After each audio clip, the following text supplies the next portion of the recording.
Hello guys, तो हम आपको बताने वाले हैं फ़ोटो का बैकग्राउंड कैसे अपलोड किया जाता है डाउनलोड और कॉल पर फ़ोटो बना के इंस्टाग्राम चाहे यूट्यूब चाहे फेसबुक पर डाल सकते हैं। तो चलिए बिना देरी किए वीडियो को स्टार्ट करते हैं। आप सबसे पहले आप वीडियो चैनल को सब्सक्राइब कर दीजिए, बेल आइकन को बनाना ना भूलिएगा। तो चलिए इस पर क्लिक कर देना है। इस पर क्लिक करने के बाद आपको क्या करना देख सकते हैं, बहुत अच्छी रहेगा, बहुत सारा फ़ोटो आता रहेगा। इस तरह देख सकते हैं, ये देख सकते हैं, इसमें अपना फ़ोटो लगा भी सकते हैं।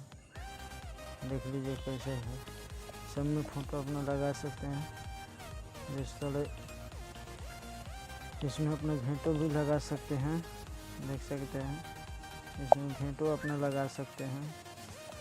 घंट लगाने के बाद में आप इंस्टाग्राम हो चाहे फेसबुक हो सब पे डाउनलोड पोस्ट कर सकते हैं। तो चलिए चैनल को सब्सक्राइब कर दीजिए भाई, जब भी मैं वीडियो बनाऊँ आपके पास पहुंचता रहेगा।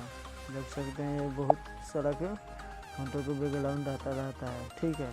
इसी तरह आप लोग डाउनलोड इस पर दाब के और इस पर दाब के डाउनलोड वाले आइकन पर दाब के डाउनलोड कर और बना के पोस्ट कर सकते हैं। तो चलिए